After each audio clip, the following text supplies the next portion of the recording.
2 in 3 women under the age of 30 have a boyfriend. Only 1 in 3 men. Why? Because women are dating older. 24-year-old women are dating a 38-year-old guy. So the young guy has no options because any kind of high status or remotely, shit together woman is going older. If you're doing side hustles, it means you have the wrong main hustle. People are staring at everybody's lifestyle, and it's very popular and hashtag friendly to be an entrepreneur and do all these side hustles. Women are attracted to guys who are in shape, who make a lot of money, and have a decent amount of facial hair. They essentially want a caveman with an Amex card. Women are drawn to those guys. Andrew Tate has no problem finding women. Yeah, there are a lot of women who hate him, but guess what? He's not hurting. My audience is obsessed with you anyway. I always get a gazillion comments and messages whenever I post anything. Yeah, isn't it? We have a lot of entrepreneurs who follow and high performance. You're doing really well. I track everyone. I'm very competitive. You're right. I mean, you're constantly beating us all the time. Anyways, you're doing really well. Thank you. Well, I'm neck and neck with you. Like you've been crushing. I mean, now you have 3 podcasts? Yeah, to resist is futile. Anyways, let's jump right into it, and I'll make all these jokes. I want to save this comedy gold for the tape. By the way, this is the podcast. We started. Yes. Oh, we're on? Okay. Sorry, we're on. Yeah, no, so your stand-up comedy is very well received already. Good. And it's I appreciate and invite it. So yeah, like me and Scott just, I always send you our little top charts, and I'm always right beside you. But I notice every time I send it to you, you have another podcast show that you add. So you're going to have the entire business section in the next 2 months. I'm like AOL in the 90s. To resist is futile. If you stick your hand in a cereal box, you're going to pull out a pod from us. I'm like, it's not quality. Just surround them. It's exactly well, listen, it's working because, well, first of all, let me tell everybody, his new book is called The Algebra of Wealth. And if you have not read it or picked it up, you're basically living under a rock possibly because it's so popular, especially in the business entrepreneurial space. It's very well done. Amazing nuggets of gold information in there. So great job yet again. Thanks very much. Yeah, very greatness in the agency of other. About 6 people worked on the book. But yeah, thank you. 6 people. Wow. I mean, that's a lot of people. And are you how are you able, quite honestly, you're literally like Waldo. Like I was just saying off camera, I check you out and you are in New York, you're in London, you're speaking in Vegas, you're writing books, you're doing 3 podcasts. How are you, time is and you talk about this in your book, is the most valuable asset. How are you able to do all these things and do them well? So I meant what I said before. Greatness in the agency of others. People constantly say to me, you must work around the clock. And I don't work more than 30 hours a week. Hold on a second. You're taking calls in my podcast. I mean, you're working diligently and constantly. It's a doorbell. We're basically an Amazon distribution center here. No, so people think it's me. Prof is a media company. We have 14 people. I have 3 data analysts, 2 tech people, a videographer, a creative person, an editor-in-chief. And I like building small companies. And we produce a great deal of content. I really enjoy it. But be clear, I used to work when I was your age, I was working around the clock. And now I've decided that the reason I moved to Europe is I think US is the best place to make money and Europe is the best place to spend it. And I'm in the spending part of my life. I do Prof Media because I want to talk about things that are important to me, struggling young men, Israel, big tech. But I'm in the privileged position of my life where there's 3 buckets in life. There's things you have to do. If your biggest investor's in town or, your in-laws are in town, you got to have dinner with them, whatever it is, things you have to do. There's things you want to do, right? You just went to Israel. I'm going to the south of France. I'm going to the Cannes Creativity Festival, which I'm really excited about. And there's things you should do. And you build your career doing things you should do. Going to a networking function, going to South by Southwest and speaking on a panel where you might get some exposure. I have eliminated the should bucket from my life. And I only do things I have to do or that I want to do. And I didn't take outside money for the first time for this company because I don't want to be responsible to anyone but paying my employees really well, which we're able to do. And we produce a ton of content. I'm working with really talented people, but be clear, when you see something I put out, it's a bunch of other people producing it. I'm just the talent that they prop up and press play. It's kind of Weekend at Bernie's. I got other people carrying me around. I love that analogy. It's so funny. What can I mean, I want to start this podcast because you've been on many times. We talk about, we're going to get into Israel. We're going to get into your book and all those other great fun things. But, I've seen you really like your trajectory of recently has really spiked and people really respond to what you say and your content. What do you think your secret sauce is? Like, what is your superpower that's really, you think, why people are responding the way they are? First off, that you're being very generous. And what I'll say is after working my ass off for 30 years, I'm an overnight success. I mean, this wasn't like I woke up and all of a sudden I was on Morning Joe. I have been working my ass off. And I feel like I'm rounding third and taking some of those accolades. I know how hard you work. In terms of like my core competence, my superpower as an individual is storytelling. I get a lot of practice. I stand in front of 300 people twice a week. I know how to craft a narrative. I know how to move people, I think, to think differently. Use of data and humor softens the beach such that it opens their mind to new ideas. And I can craft a narrative and, an arc and the cadence and delivery of that. I think that's my superpower. My core competence is the ability to attract and retain really good people who can leverage that storytelling, that skill. As, see above, Prof G is 14 people. I think the reason that my content is resonating right now, and it's easy to pat yourself on the back, is I'm running into the fire. I'm talking about the struggles that young men face. When I started talking about it 5 years ago, it was seen as thinly veiled misogyny, and I got a lot of pushback. I talk about Israel, and as well as I do, you get a lot of pushback. I have very young viewers. My podcast downloads went down 12%, which is a lot in 1 week when I started talking about Israel. And we're in a subscription model. So for people to purposely unsubscribe and you're down 12% and you're growing 20 to 30% year on year, it means you're doing something wrong. And that something wrong was saying to a young audience that I think you are part of a zombie apocalypse of useful idiots in terms of your views. And I've used that terminology. And the wonderful thing about having some economic security and people who in your life who love you unconditionally is that you can speak your mind.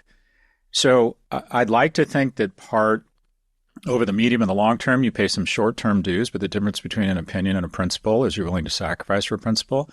But I talk about things that are, I don't call them risky, but I run into the fire. I talk about whatever interests me. I talk about that I think DEI should be disassembled on campuses, that higher ed is corrupt, and we are the new enforcers of the caste system, which doesn't, warm the hearts of my colleagues. But I think if you come at stuff as an honest broker, you speak your mind in an environment that's increasingly starched, where people are thinking about how many likes will I get and how many people will I not offend here, I think people are ready for someone to run into the fire, if you will. And in addition, lately, I'm a straight white male that talks about emotions, talks about his failures, talks about my relationship with my sons. And I think especially young men really appreciate that, because I think there's so many young men who are struggling and have a difficult time articulating how disappointing it is when your career doesn't work. And I've had those disappointments. So disappointing when you have unrequited love, right? So disappointing to feel alone. And I've been through all of that shit, so I relate to it and I talk about it. And a lot of it, Jen, it's just luck. Just luck. Why is this book selling better than my others? I'm not sure. I don't know. A lot of it's luck. So anyways. How much do you think is luck versus talent versus talent? How much of it is luck? What I would say is that being talented is table stakes. And if you're a genius, if you're in the top 0.1%, you kind of don't need luck. The rest of us need a certain amount of luck. What I'll say is that being hardworking, being talented every week, I don't even think of it as talent. I think of it as iteration. And that is, you got to have some basic talent, but then every week, just like, okay, looking at the data, what can we make a little bit better?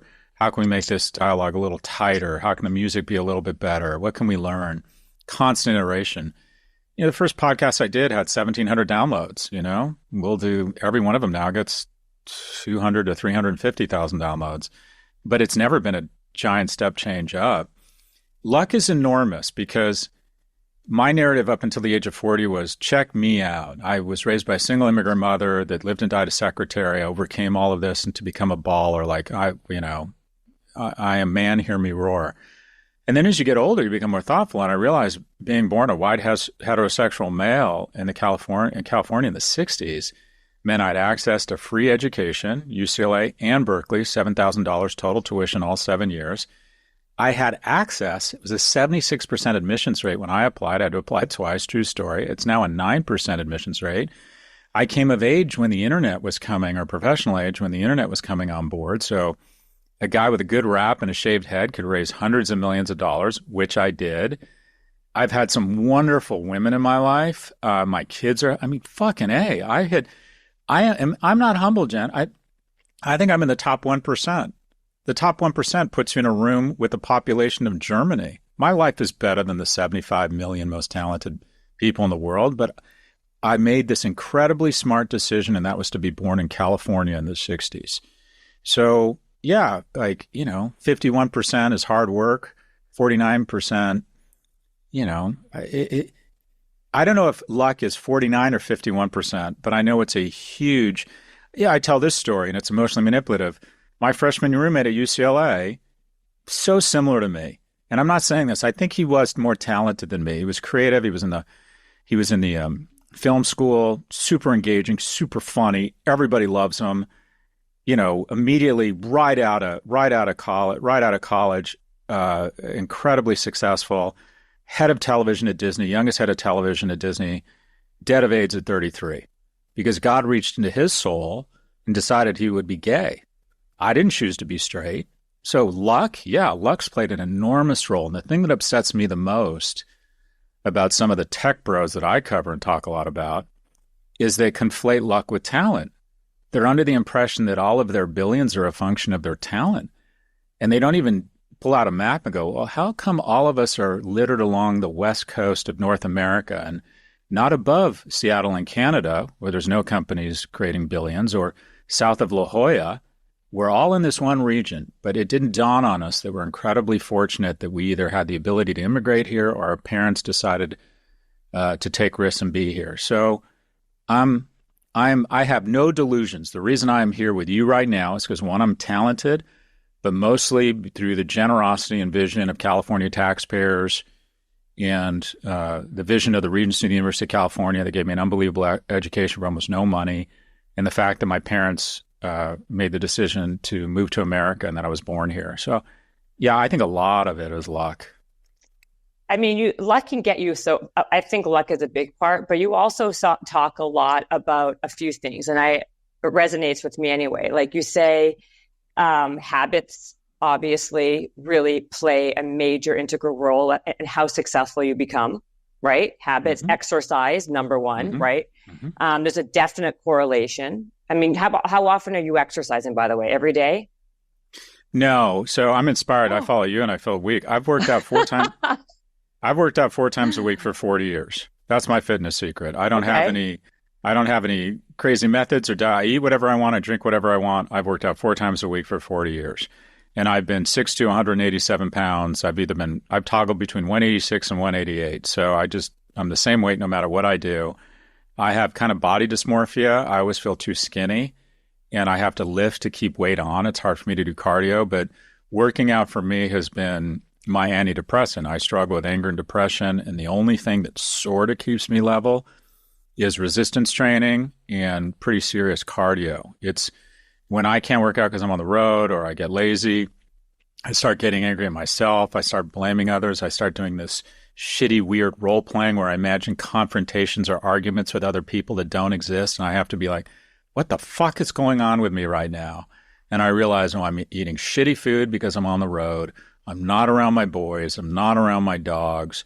I don't have anyone's physical touch. I don't have intimacy. I don't have affection. I don't have sex. I don't have working out. And I start to go into this really dark downward place. But whenever I'm down, the first thing I do is I sweat. It's like turning the computer off and on for me. Yeah, I agree. I'm the same way with that. Except I don't struggle with the anger portion, but the depression's the best antidepressant on the market. Agreed. And completely under-indexed. Okay, let's get into this book. So other things that you talk about in the book is have rich friends, make rich friends. Can we talk about that a little bit? Sure. So I'm not suggesting you ask for the W-2 of anyone you hang out with. The larger point is there's just a lot of studies that show you're the sum and the average of the 5 people you hang out with. And I think that you should aspire to have really successful, high character, impressive friends. And even you're a parent, I'm a parent. We like to think that we're engineers, that we engineer the sheep. We don't. We're shepherds. We get to choose where our kids graze, the directions they graze in, the food they eat. But the most influential, most kind of important influence on their life is their peer group. And if you look at the 4 or 5 people you hung out with the most between the ages of 15 and 30, you're probably the same body mass index, the same economic weight class, the same political affiliations, the same cities. It's amazing how similar you become. So what I tell, and this is true, if you have the opportunity to establish a relationship with someone who's really impressive, and there's more than just money, but very impressive people tend to attract economic prosperity. And what I'm saying is I wouldn't be afraid to upgrade friends and not stay friends with people just because you went to junior high together. If friends are bringing you down or taxing you or not setting a good example for how you should live your life, I don't think there's a problem, and I know this sounds rapacious, with shedding friends. But more than that, when you have the opportunity to establish a friendship with a really impressive person, high character, funny, interesting, works hard, super successful, get in that room with that person, because a lot of it's the only reason I went to college. My dad told me to buy me a Trans Am when I was in the 10th grade if I didn't go to college, because I didn't need it. I was too smart, according to him. He just didn't want to pay for college. And I said, great. So I wasn't going to college. My 2 best friends, Brett Jarvis, a Mormon kid, and Ronnie Drake, a black kid, were just going to college. So it's like, okay, my 2 best friends are going to college, which means I'm going to go to college. If I'd hung out with 2 other guys that just smoked pot and were going to do what I was going to do, install shelving and hang out, that's what I would be doing. So if you want to upgrade your life, upgrade the people, the peer group you hang around with. And then just bridging it to the book, the strange thing about those same 5 people is that even if they all make approximately the same amount of money, one will end up much more financially secure than the other 4, despite not having made much more money than them. And that's the basis of the book. I wanted to look at the character and behaviors and strategies of that one guy or gal that ends up much more economically secure than the other 4, despite not making much more money. What is wealth to you? And what is the formula to be wealthy, Sure. besides what we just said? So the definition of rich, in my view, is passive income that's greater than your burn. Passive income is income you get even if you decide not to go to work in the morning. So 2 examples. A close friend of mine runs M&A for an iconic investment bank. He makes between $4 and $10 million a year, depending on the year. He pays a 50% tax rate, living in Connecticut. Between his ex-wife, his alimony, his 3 current kids, his home in the Hamptons, his FlexJet card, his Master of the Universe lifestyle that he believes he's entitled to, which you can understand, he spends almost all of it. And I know that he spends a lot of nights staring at the ceiling, wondering what happens if the music stops. He's not rich. My father, between his Social Security, his Royal Navy pension, he was a frogman in the Royal Navy, and he owns, I think, 8 washing and drying machines in trailer parks where he collects the quarters every day. He makes $52,000 a year. He spends $48,000. His passive income is greater than his burn. He's rich. My father's rich. So people always focus on how much money they're making. Really, how you get wealth and how you get rich is how much money you spend.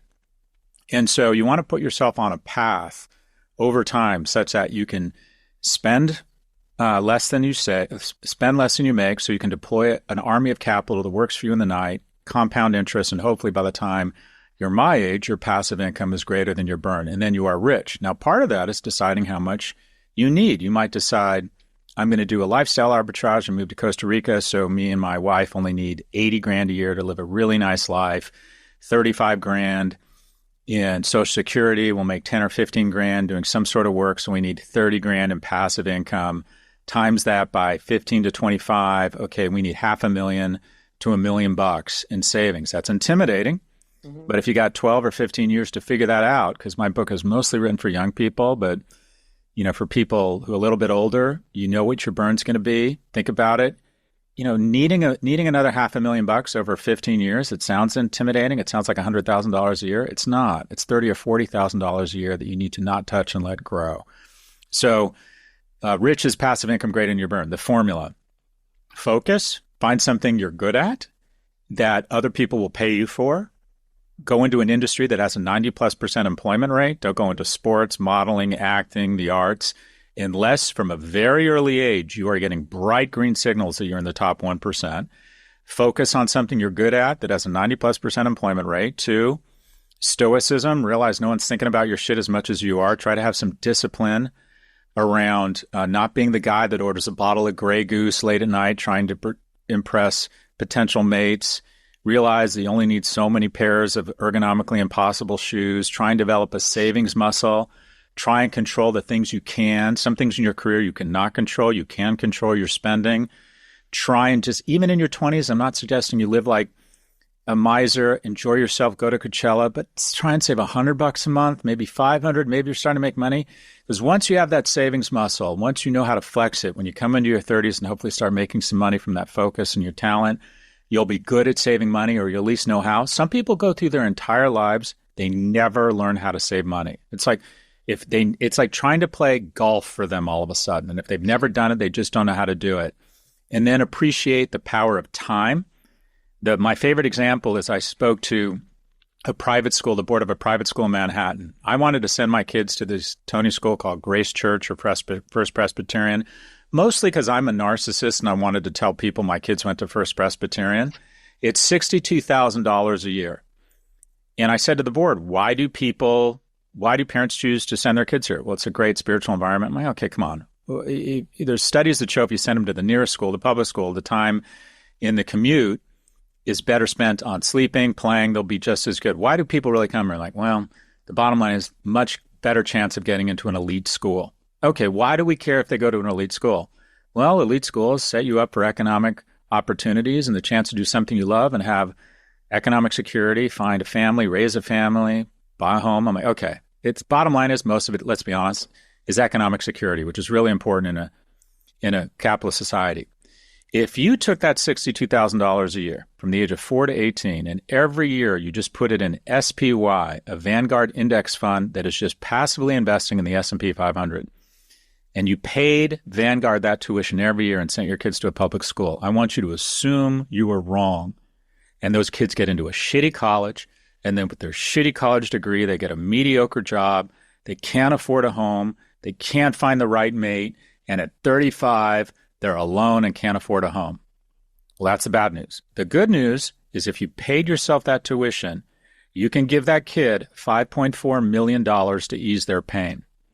So if private schools were honest, they would say First Presbyterian or $5.4 million to your kid at 35. But people don't think that way. My first bonus at Morgan Stanley when I was 23, I got $28,000 bonus, so I went out and bought a $35,000 BMW. If I had put that $28,000 in just an index fund, I'm not saying you have to be a genius. You don't have to find the needle in the haystack, buy the whole haystack. I would have enough money for 9 Ferraris now. People don't understand. When you're young, you want to lean into your advantage. When you're young, you have one advantage. You have time. And here's the problem. It sounds easy. It's not. Because young people don't believe they're going to live past 35, because for 99% of our time on this planet, our species has not lived past 35. So it's impossible to imagine you're going to be around another 60 or 70 years, which you will be when you're 25. And if you just get 9% a year, which sounds terrible, but that's what the NASDAQ's done, or excuse me, the S&P has done since it, that means in 24 years, right, you're going to have 8 times your money. And in 32 years, you're going to have 16 times your money. And when you're my age, even if you don't get an MBA contract or sell a novel or have your business sold, whatever it might be, you're financially secure. So it's appreciating time. And then the last thing, and this is underrated, and it's where I fucked up several times, is the power of diversification. I came out of the gates really hot. I made a lot of money. I started internet companies, was rich on paper, but I always doubled down on my companies. Red envelopes going public.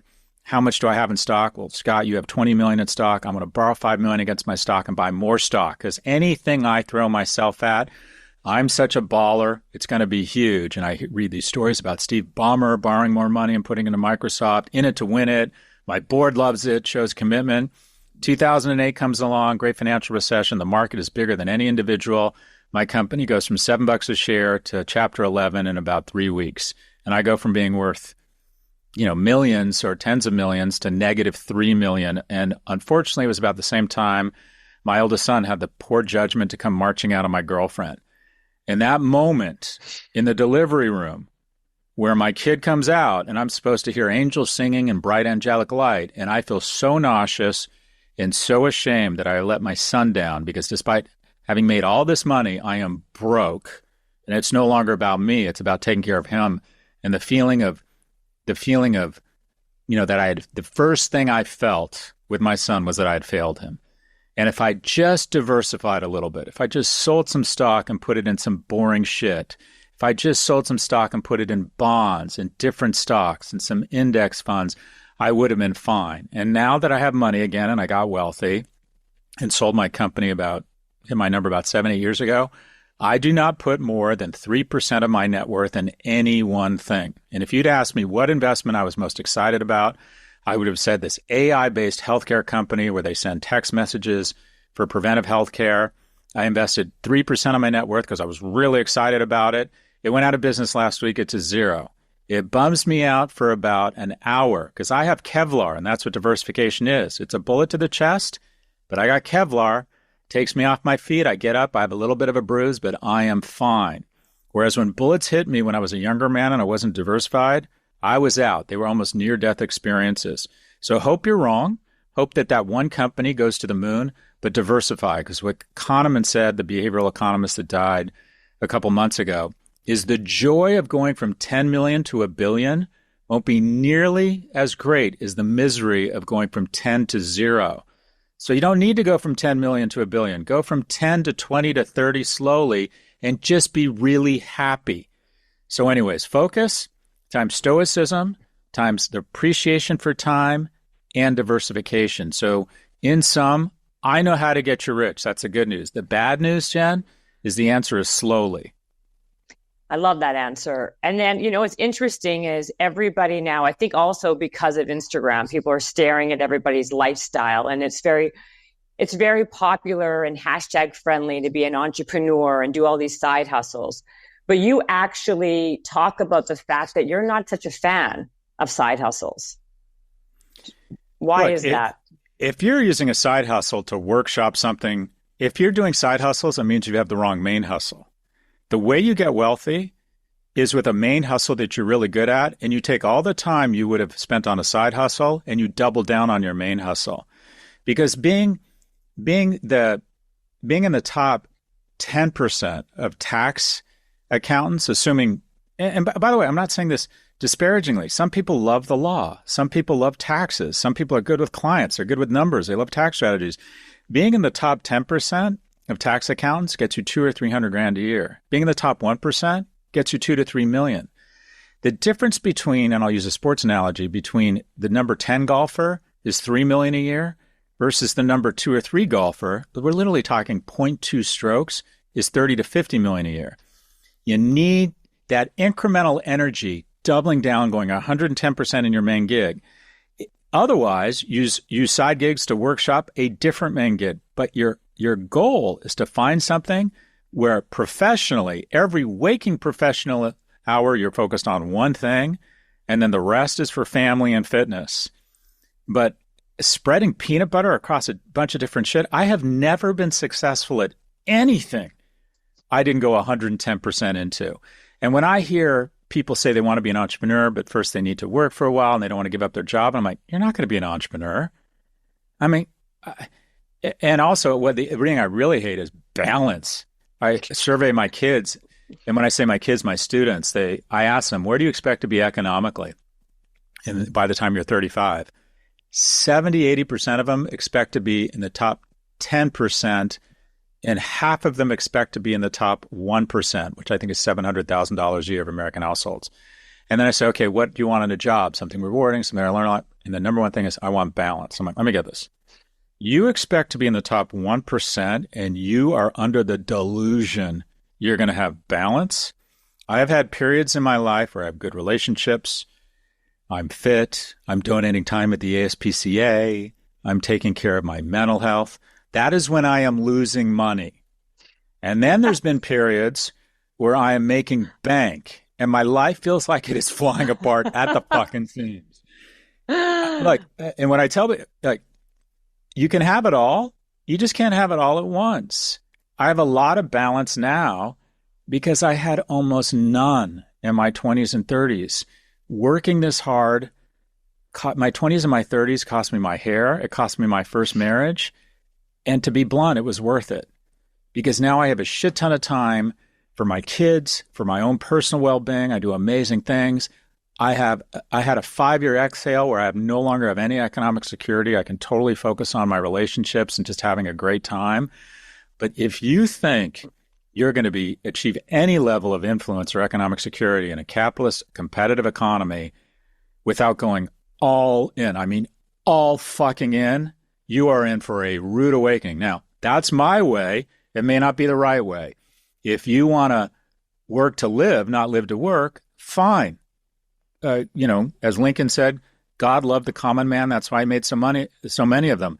But you need to get in alignment with your partner and have a sober conversation that maybe we can't live in Manhattan or in Santa Monica. Maybe we need to move to Phoenix or move to El Paso or move to, you name it, low-cost area, St. Louis. And we're going to have a nice house, maybe, but not a fat house. And we're going to have to adjust our expectations around quality of life. And what I find causes more divorce and more dissent is not infidelity or a lack of shared values. It's not alignment around economic weight class. What's our approach to spending? Who's responsible for making the money? What economic weight class do we expect to be in, and who's responsible for getting us there and keeping us there? And when you don't have that alignment, and there's weird dynamics around control and expectations, and then people start hiding things from each other. 70% of divorce filings, people over the age of 40, are filed by women, and the vast majority of the time you can reverse engineer it to money issues. So I think it is exceptionally important that you have really open, sober conversations around your expectations and that your partner is aligned. And I see so much dysfunction in my friends' relationships around money, and no one's allowed to talk about it because we're all supposed to pretend that we're ballers and that, oh, I don't have a problem with money. Saying you have problems with money is like saying you're not worthy in a capitalist society. There's this implicit notion that you fucked up. And here's the thing. I don't care who you are. I mean, there's a few people, the 0.1%. Everyone has stress from money. I still have stress from money. There's still times I have more money than I ever thought I would. And sometimes I'm like, oh, fuck, we can't where am I going to find money? We're renovating a house. Where am I going to find money for this? Or I just gave away money. Did I give away too much? I constantly have economic stress. And it was hands down my biggest source of stress growing up in my household. Hands down. But we're not allowed to talk about it. You need to have these conversations early and have a sober conversation around what economic weight class you need to be in and what are the sacrifices required to get there. Well, I think also the young generation or today's generation, you're talking about balance. There's also a lot of issues with boundaries and all these other I call them very liberal woke-isms around the workplace, right? And also people are working now on Zoom. So there's much less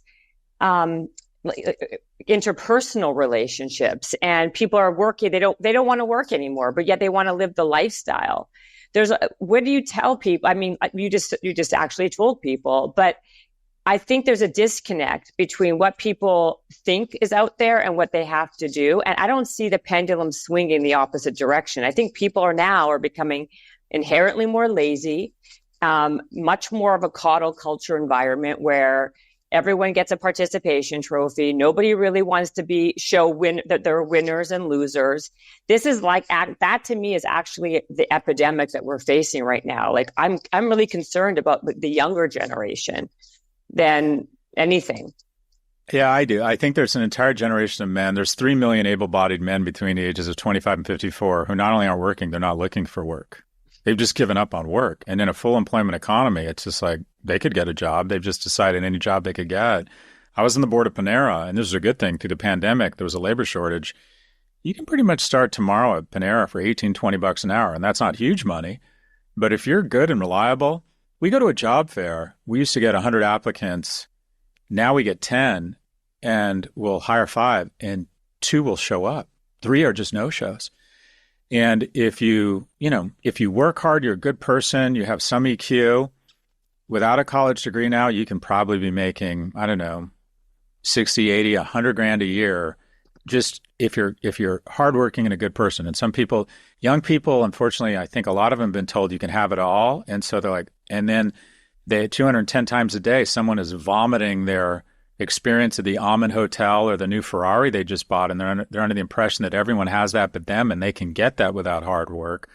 Or they can be ridiculously fucking thin with a 6-pack and a hot boyfriend, and it's just going to happen for them. So we've created a little bit of unreasonable expectations.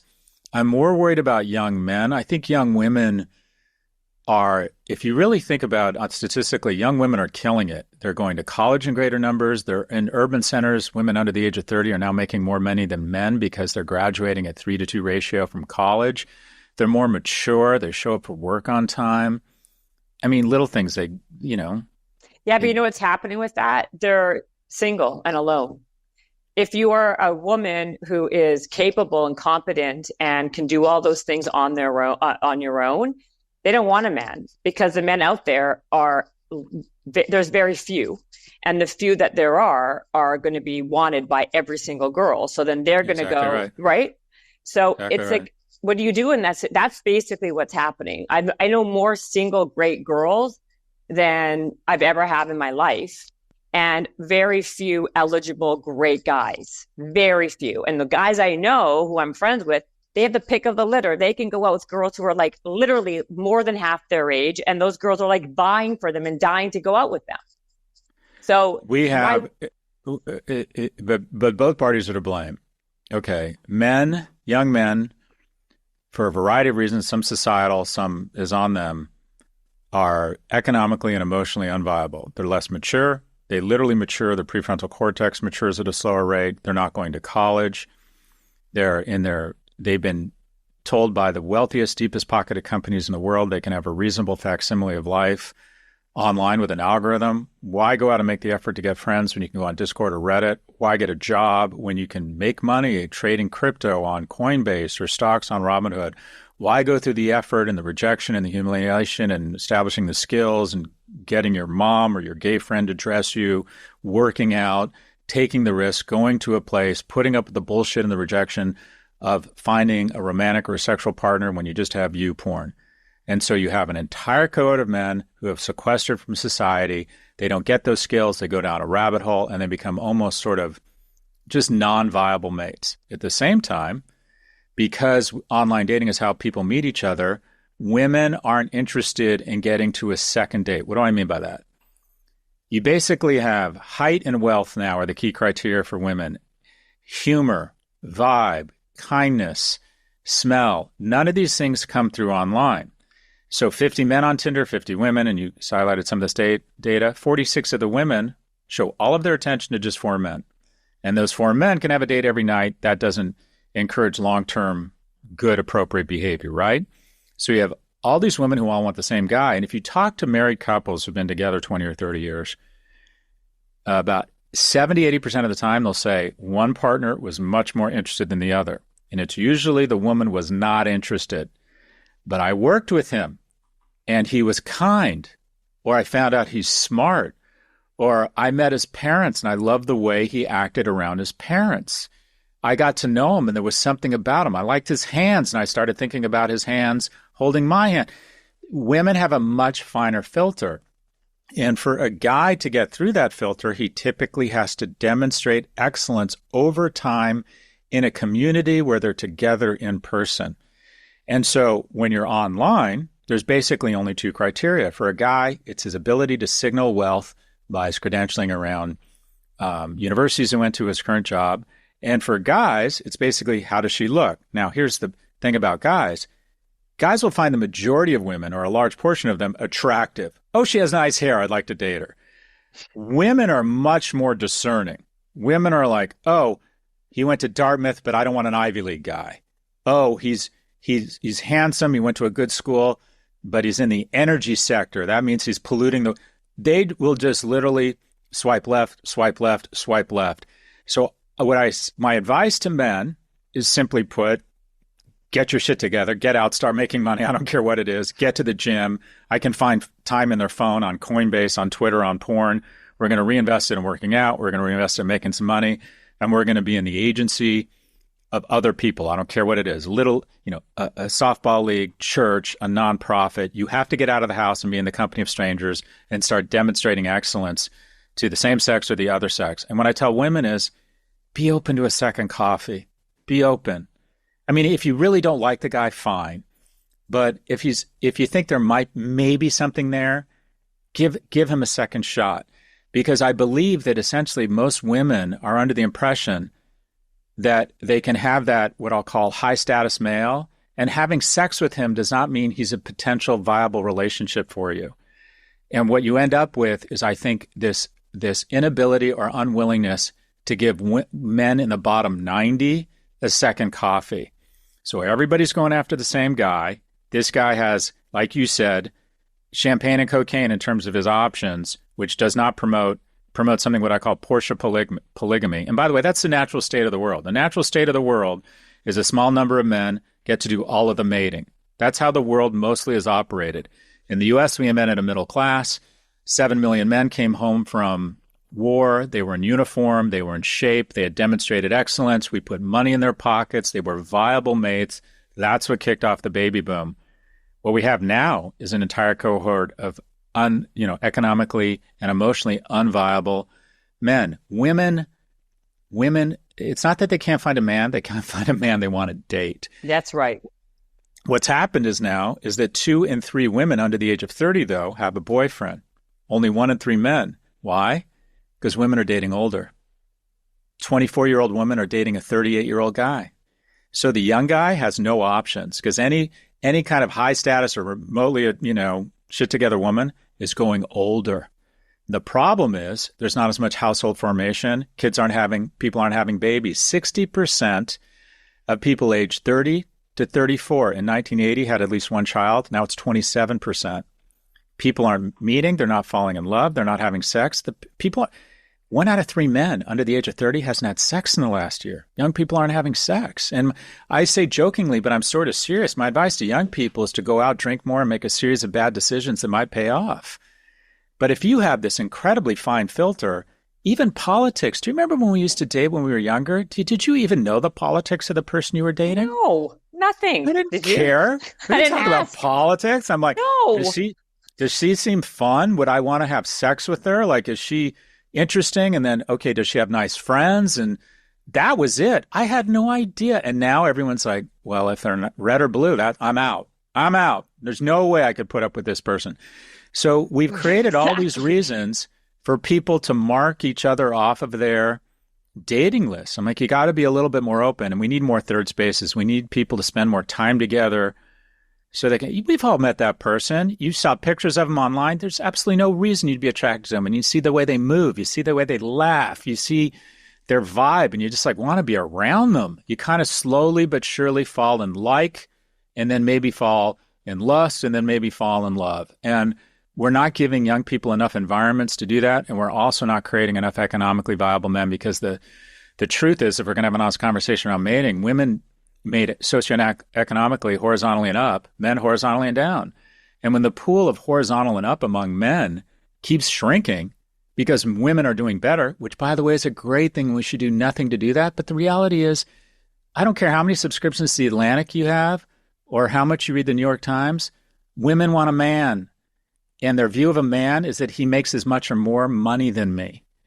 And look, I know there are exceptions, but when the woman starts making more money than the man, he's 3 times as likely to go on ED drugs, and the likelihood of divorce doubles from the moment the woman starts making more money than the man.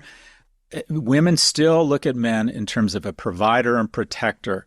And so I think there is reason. I don't want to have affirmative action for men that's too politicized.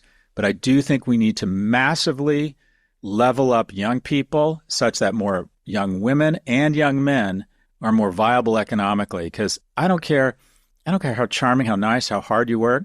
If you can't support a potential spouse and her kids, she's just not going to want to have a long-term relationship with you. 100%. I could not agree more. But how do you get men?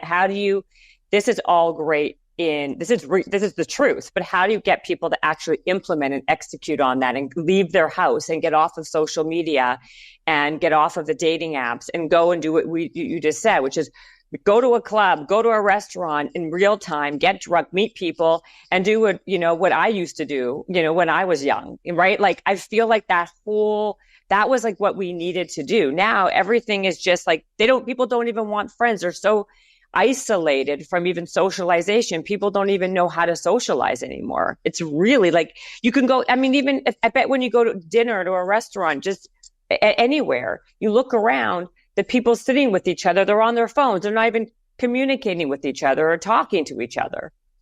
At least the women are out, though. I was out and someone said, look over there, look at all those women on their phones. I'm like, but you notice it's tables of women? I'm like, do you see any tables of young men?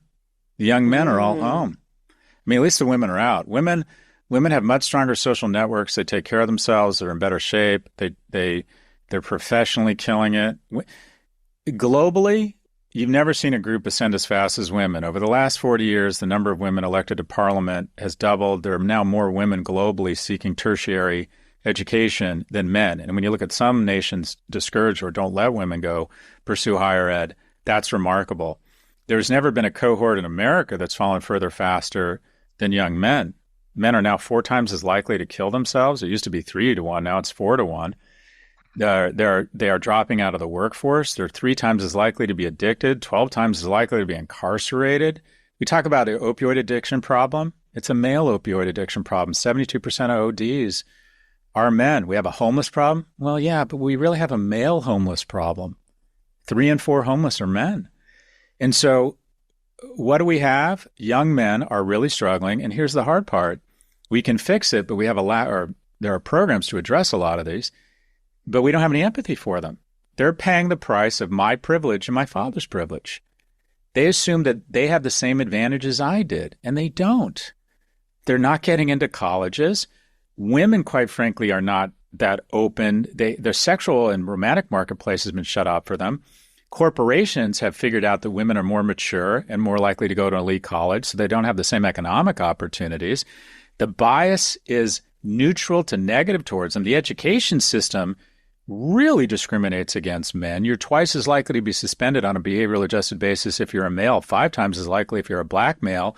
Who works in schools now? It's between 70 and 80% females. There are more per capita female fighter pilots than there are male kindergarten teachers. So you couple that with the second most single family homes in the world behind Sweden, which is Latin for headed by a mother. You have millions of young men who, until the age of 25, literally have no men in their lives. And this isn't an insult to the superheroes that are single mothers. I was raised by one of them. But the single point of failure for reverse engineering when a boy comes off the tracks is the following. He loses a male role model. And 1 in 6 men, when they get divorced within 3 years, no longer have any contact with their kids. And oftentimes aren't geographically close. And you have an entire cohort of men, of boys, who have no men in their lives. And that's when they become much more likely to engage in self-harm, much more likely to be incarcerated. Men play a really important role in boys' lives. What's interesting is the same study shows that girls have similar outcomes in the single-parent household. They're just as likely to go to college. They make the same amount of money. So the net of it is while boys are physically stronger, they're emotionally and mentally much weaker. And the presence of a male role model, and this is a shout out. I try to get involved in young men's or boys' lives. You don't have to be a baller. You just need to be trying to live a virtuous life. And here's the problem. I was on the Bill Maher show and I said, if we want better men, we have to be better men. We need to get involved. I think the ultimate expression of masculinity is to get involved in the life of a child that isn't yours, specifically the opportunity as a young boy. And they're everywhere. You barely even need to cast a net. And you're going to find that your nanny's kid is struggling, or you're going to find that your friend's kid is your coworker at work, that her son is really struggling. You're just going to find these men everywhere, everywhere. The ultimate expression of masculinity is to get involved in their life. And Bill Maher, I said this, and Bill Maher said, "Oh, I get involved in a 15-year-old boy's life, and everyone thinks I'm a pervert." And this is so sad. Michael Jackson and the Catholic Church have fucked it up for all of us, because there's a ton of men out there that, for whatever reason, maybe they're successful and they have their own kids, or maybe they don't have kids, and they feel a lot of paternal and fraternal love. They want to help boys and young men out. And I've experienced this firsthand. I had this guy across the hall in the apartments I lived with my mother. Nice guy. He was probably in his late 20s, 30s. He introduced himself. He was going horseback riding with his girlfriend. Came over and said, "Scott, want to come horseback riding?" She's like, "It's not a horseback ride." That guy took me horseback riding every other week for like a year or 2 years. This nice guy. Wow. I met a stockbroker. I bought stock when I was 13. This guy, Cy Sero, 45 years later, Cy and I still exchange text messages and used to give me lessons on the market. 2 of my mom's boyfriends stayed in contact with me all the way through college. And that male mentorship was instrumental in me not coming off the tracks. I remember one of them one time saying to me, I had dinner with him and he said, "Is that pot? Do I smell pot?" I'm like, "Oh yeah." He's like, "Did you smell it?" "No, I have a joint in my pocket." And he's like, "Okay, look, I love pot, but like, tell me about it." And I had a conversation with him about drugs. You can have that conversation with a man. I couldn't have that conversation with my mom. She just would have freaked out and she couldn't handle it. Mm-hmm. So look, I'm a big believer that if men don't start getting involved in boys' lives, that we're not going to solve this problem. And unfortunately, there's a lack of empathy, and that void has been filled by some thinly veiled misogynistic voices, the Andrew Tates of the world, that just say, "Be a baller, sign up for my crypto universe, treat women like property, act like a real man." That is not helping. But also, society has to recognize that if any other special interest group was killing themselves at 4 times the rate of the control group, we would move in with programs and opportunities. And there's no empathy for these kids. The sick thing is just about Andrew Tate and that program. Not only are men are signing up by the droves, but the truth is, and I'm going to get a lot of heat for saying these things, and I do, but actually, women are drawn to those guys. Andrew Tate has no problem finding women. Yeah, there are a lot of women who hate him, but guess what? He's not hurting. And I can name, and I know, a mazillion guys who are similar to him, especially in LA and in New York, who have a ton of money, let's say, and have an attitude and a bravado. Girls throw themselves at them. That is the reality. People don't want to hear it and they think it's not PC. Okay. But unfortunately, that actually is what's happening. And it's sad. It is sad, but that's the truth. But you can't tell people who to be attracted to. And the thing about these guys is that the message actually starts off fine. It starts off positive. Be in shape, be action-oriented, make money. Right. Where it comes off the track is when you start saying, they start immediately go to, "I would never let my girlfriend go out alone." Right? She stays home from me. She cook. Sign up for my crypto university. Own a supercar. It's all easy. You can be a baller like me. And it's like, okay, you're giving these guys no path. You're basically telling them to treat women like property. But yeah, it's really funny, Jen. Whenever I meet with women who, I meet with a lot of women, really attractive, really interesting, high character women, and they'll pull me aside and say, "Do you have anyone you can set me up with?" And I'm like, quite frankly, no. I'm still searching for the unicorn of a nice guy that's single right now, that makes a good living. I mean, I know a few of them, but for every one, I know at least 10 single women. And what's interesting is 50% of the time, they'll look at me and they'll go sheepishly, it's some big inside, and they're like, "Oh, by the way, I really like alpha men." Oh, no shit. Yeah, exactly. You mean you don't want some sensitive guy in a tweed suit watching PBS all day that wants to talk about his feelings and his hero is Alan Alda? Okay, yeah. Words out that women like men. And distinct of what we read about, what people claim is a sensitive man and a new... Okay, fine. Women are attracted to guys who are in shape, who make a lot of money, and have a decent amount of facial hair. They essentially want a caveman with an Amex card. Yes. And, I'm not talking about what should be. I'm talking about what is. And when I talk to young men, I'm like, all right, how are you going to be more attractive to women? What do you have to... Would you want to have sex with you right now? I mean, I ask these questions. So what do we need? Mm-hmm. You need to get in you need to get in great shape. You need to get physically strong. You need to start making money. You need to have a plan. And that is, you don't have to be a baller. You don't have to wait till you make a bunch of money, but have a plan for God's sakes. When someone asks you what's your plan, have a plan. You don't even need to know that that is the plan, but have a plan and be tracking towards that plan and take care of yourself physically. Be kind. Kindness is actually attractive to women. There are three things women are attracted to. The first is the ability to signal resources. The second is intellect. The easiest woman, I always say this, the easiest way to get a woman naked is to make her laugh. And I realize that that's sort of triggering. It's like, I feel like, let me impersonate a woman. I'm laughing, I'm naked. If you can make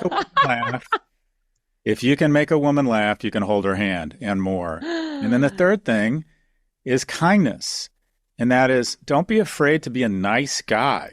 Don't be afraid to show other people that you're respectful. Don't be afraid to have manners.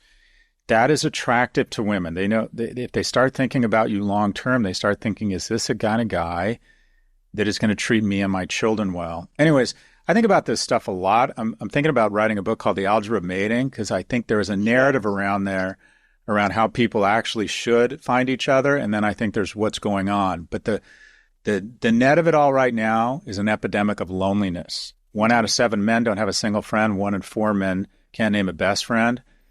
People aren't having as much sex. Household formation is going down.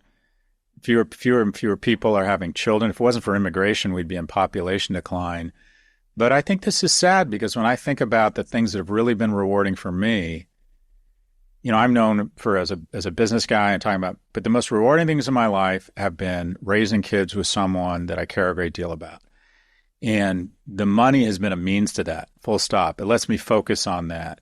But without that, yeah, the money would be great, but I don't think I'd have nearly as much satisfaction. And it makes me very sad to think that a lot of women and men who are decent people, high character people, for one reason or another, aren't going to experience that. I think it's really, I don't know, I think it's upsetting.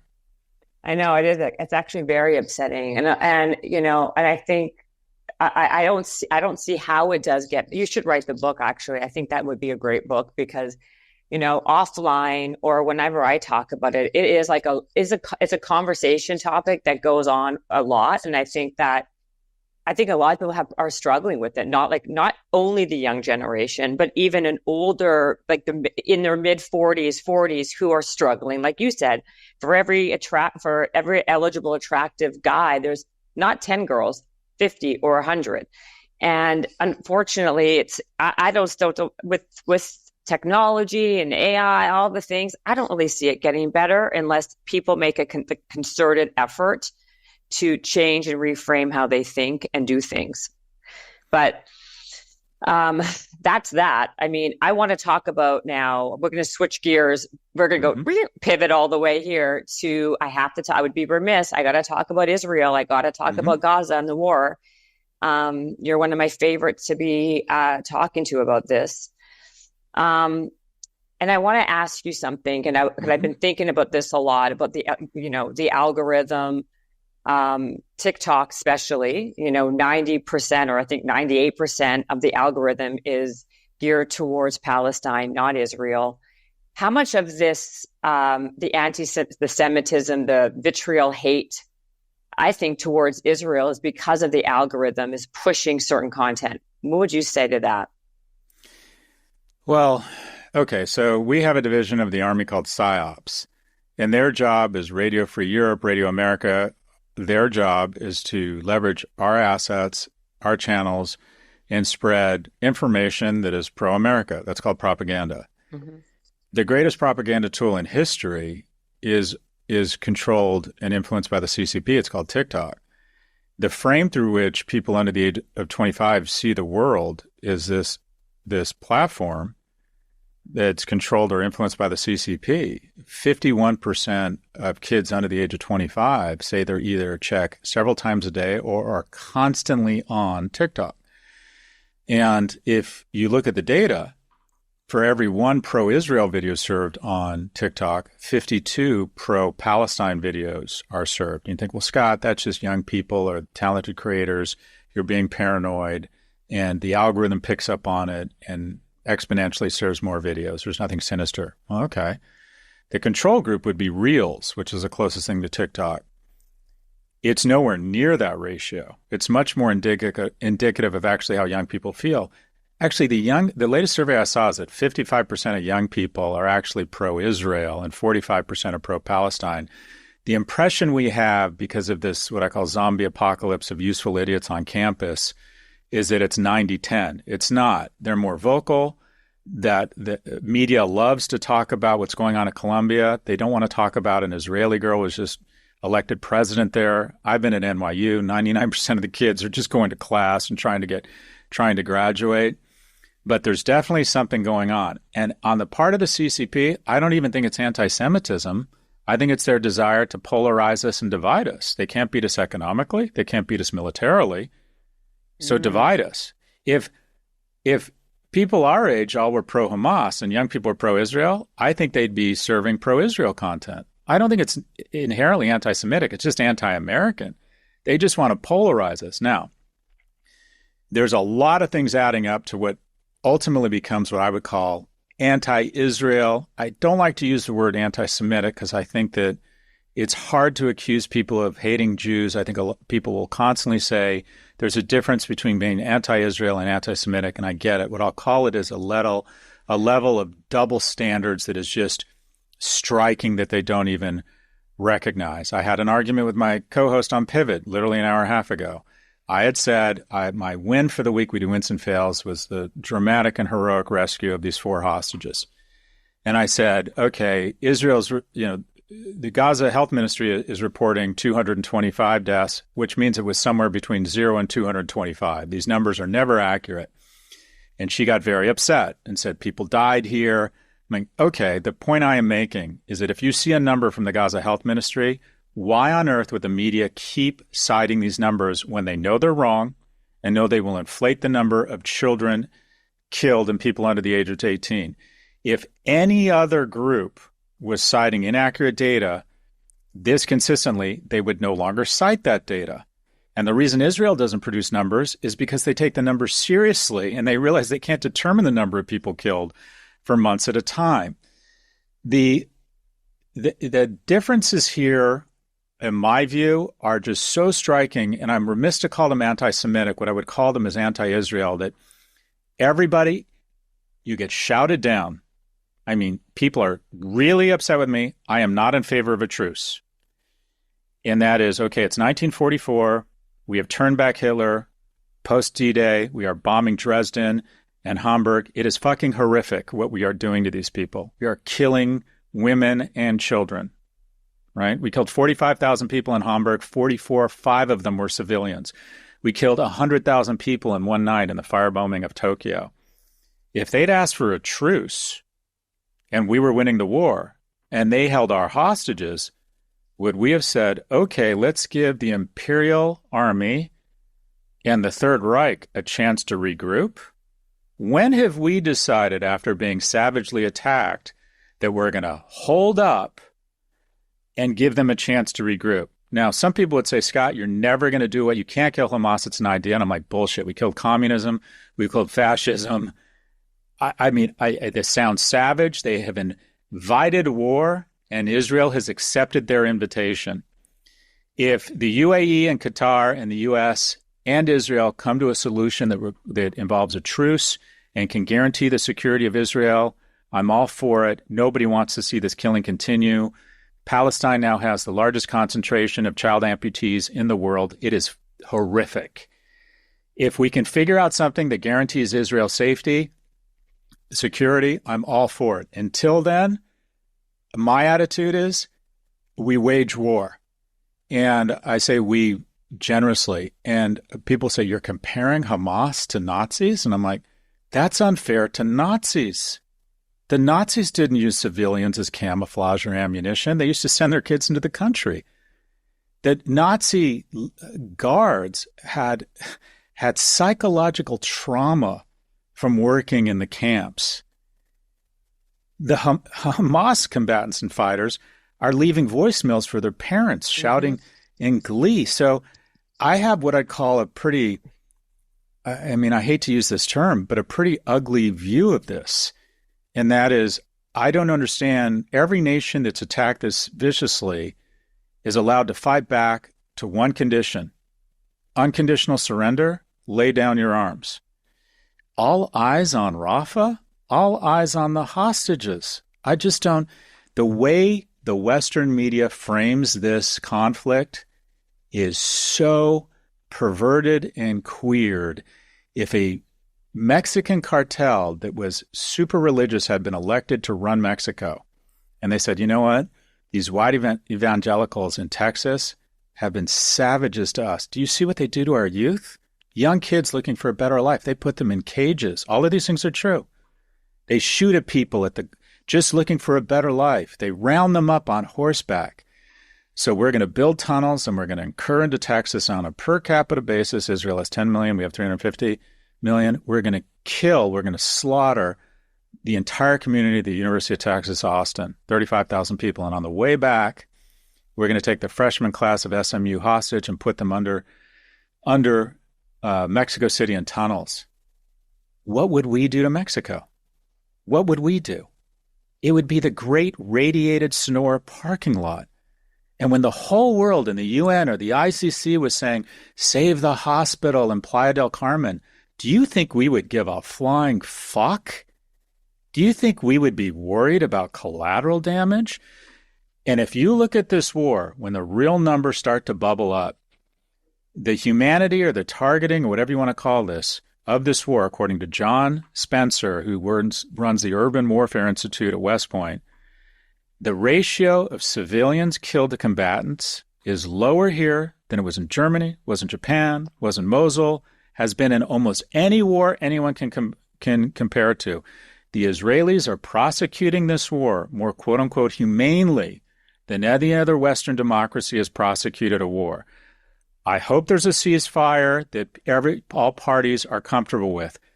Be clear, America would not sign up for a ceasefire if anything resembling what had happened to the Israelis had happened to us.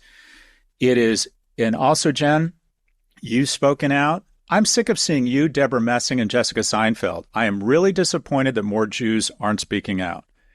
And there's such a blowback because social media likes the algorithm and young people like to virtue signal, and some young people do feel very passionate about the issue. And we at universities have indoctrinated them into an orthodoxy that there's the oppressor and the oppressed, and the way you identify oppressors is how white and how rich they are, and ground zero for white and rich in terms of perception is Israel and Jews. I get it. I was stupid once. I'm more forgiving of them. These professors at my university in Columbia, joining hands with them? Let me get this. You don't have the critical thinking to not show empathy for an ideology that if it got traction in the United States would see our gay students thrown off a roof and women would be treated like property and there'd be gender apartheid? Well, guess what, boss? You're not paying us. You're not 19. You should be summarily fired. And they're like, well, what about First Amendment? First Amendment? Knock yourself out. Go to Washington Square Park and say whatever you want. There's no First Amendment at a private employer. It just strikes me that some of my colleagues think that under the notion of social protest, they can act like such village idiots, and we have an obligation to put up with it. I'm talking to the regents in the University of California. I think some students should be suspended or expelled. We should cut a wide berth for them, forgive a lot of them. The people who deserve to be swiftly and crisply punished are faculty who've gotten in the way of commencement, gotten in the way of our mission of educated students. Anyway, I am going way off script here. I have found at every turn, I find so few issues where you can have this level of moral clarity. I think we're going to look back on this and we're going to think, Jesus, just the both-sidism here is so striking, is so unusual. And again, it just all comes down to the same thing. If it's non-white people killing people, whatever, it's page 7. If it's Jews engaging, BBC, four hostages rescued. First it was released. Then they changed the word to rescued. Yes. And then the next thing, 247 people, Palestinians killed. Well, who's saying 247? Well, it's a source that we keep revising down the number. So look, I find this all very frustrating. I find it all totally two-sided. I am shocked by what's going on, absolutely shocked. The hopeful thing is that I'd like to think that the kingdom is going to normalize relations with Israel, which will create the ultimate Iron Dome. I mean, Jesus Christ, Jordan and the kingdom of Saudi Arabia were coordinating with Israel to shoot down the 300 projectiles coming in from Iran? What does the Kingdom of Saudi Arabia and Jordan know that these far left groups on campuses don't know? They want nothing to do with Hezbollah, Hamas, and the Houthis. They realize they bring chaos and violence. So I am discouraged, but at the same time, I think the Biden administration has been steadfast, mostly in their support. Some of their statements have made no sense to me, but we do have two Ford-class carriers sitting off the coast of the Mediterranean. I'm hopeful that we're going to come to some sort of solution eventually, but I want to be clear. I'm not sure if I were Israel right now, I would take a truce or a ceasefire, excuse me. No, I agree. And listen, you know how I agree with you. And the couple of things I want to ask you, because you're in the media, you deal with a lot, like your partner, Kara Swisher, I think also she's a journalist, and you were having this conversation with her earlier, you said. I mean, why? I guess I'm just asking you, podcast or not, like, why is the media so against the Israelis? And you're saying it's not anti-Semitism, it's anti-Israel. I think it's the same thing. And my other question is, what's like the self-hating Jews? Like, to me, these are the most frustrating. I don't understand it. Just as a human, I don't understand these two things. You know, one of the hostages that Noah, the really famous one, she was being held for the last 8 months in a photojournalist's house within like the Gazan people, who's a photojournalist for Al Jazeera. You don't find that.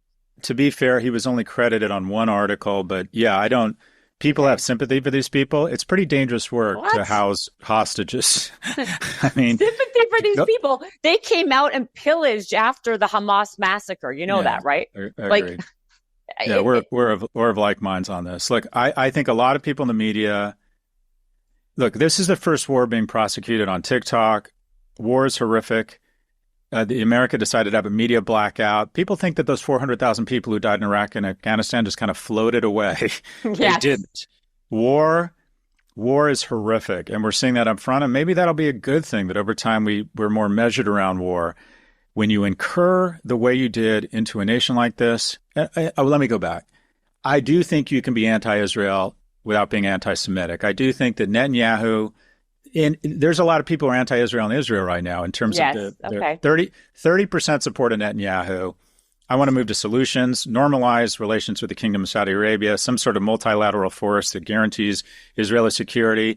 I'm all for making massive investments to upgrade Palestine, upgrade Gaza such that these people can live in some sort of dignity and that Israel has security. I want to get to the next side of this. I also think that we have to get Netanyahu out. 73 war, there was a reckoning. That's when Golda Meir came into power. I think we have to turn the page, and Israel needs to start working on its brand again.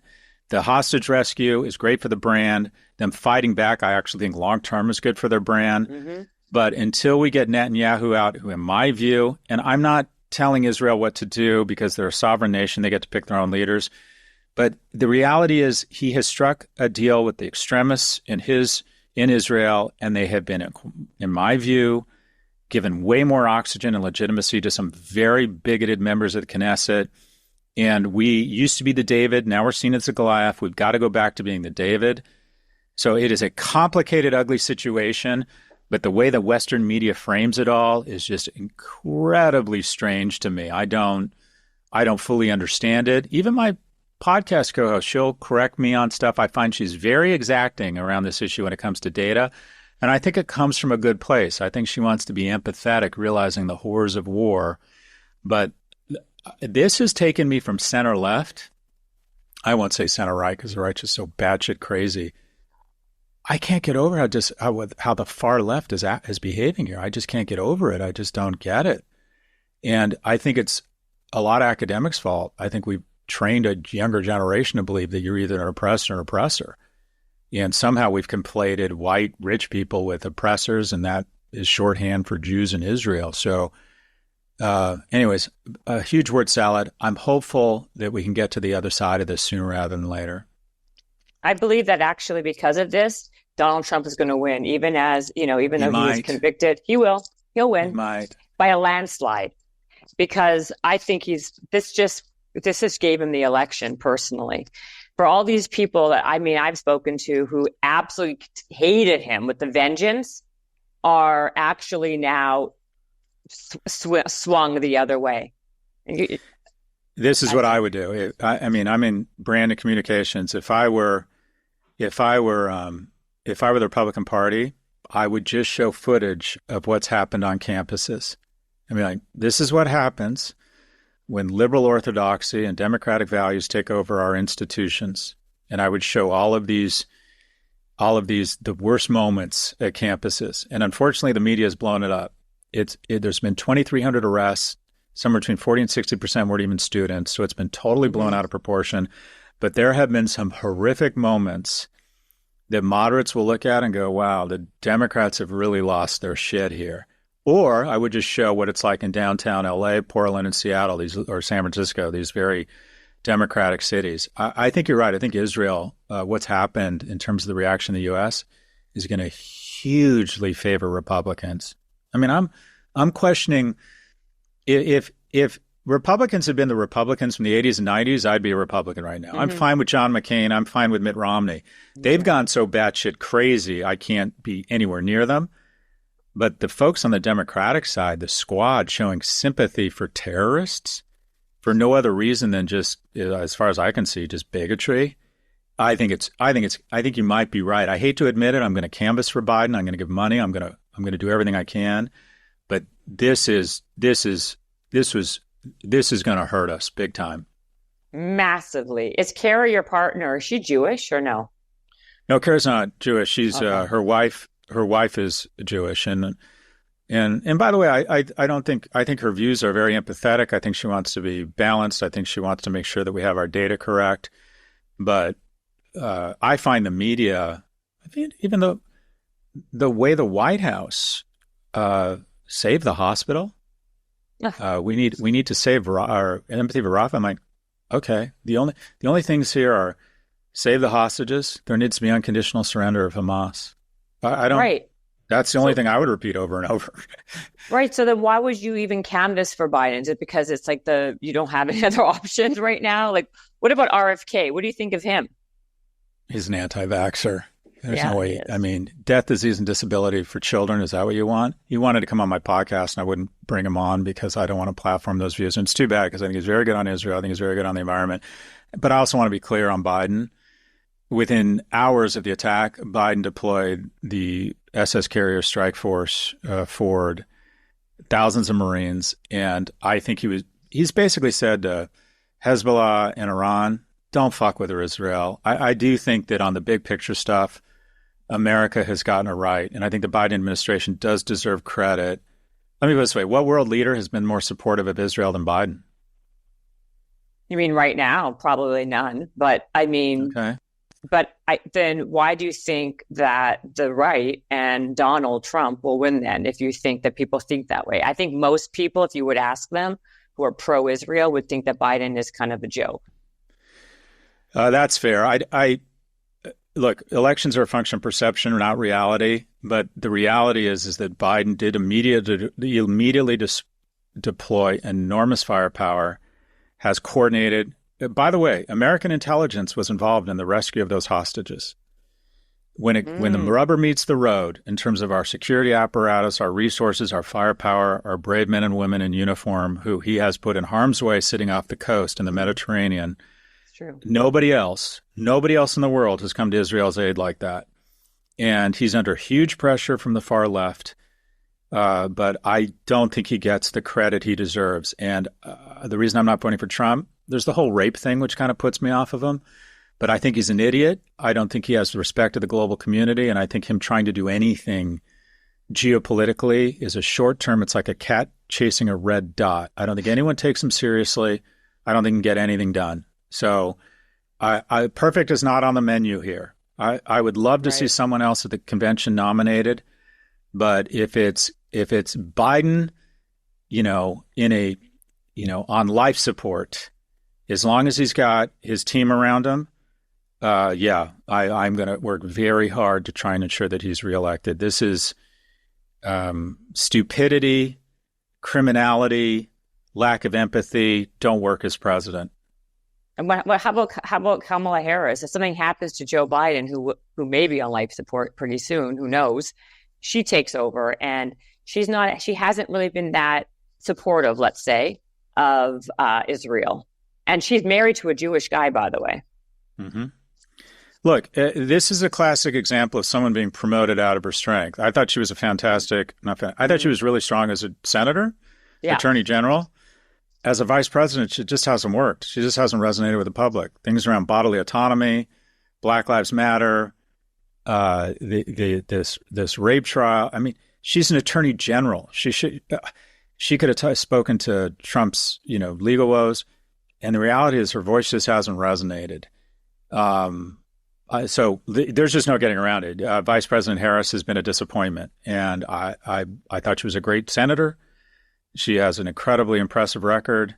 She just hasn't resonated as a VP. We're in a terrible spot right now because the biggest burn or rub against Biden is in Israel. I think by the time the election comes around, it probably won't be that big a deal. It's really present for us, but I think most people have forgotten about it by the time the election comes around. The thing that was really hurting him is his age and the fact that he comes across as feeble. And here's the thing.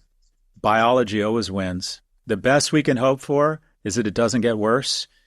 And it always does. It always does. I'm working out so fucking hard. I'm taking creatine, testosterone, and I'm still getting weaker, Jen.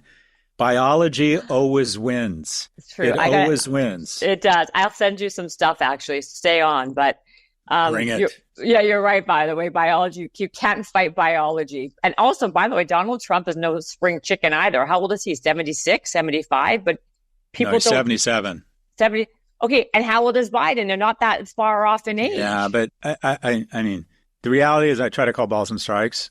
Biden just comes across as a lot older. Does he ever? It's actually, I'm uncomfortable watching him. I feel like someone should let him have a nap. Like, I don't, it's uncomfortable, literally, because. I won't be able to watch the debates. I'm so worried about a McConnell moment. Oh, I mean, I think anyone, I don't understand how anyone with daughters could ever vote for Donald Trump. I don't like the man. I think he's an awful person.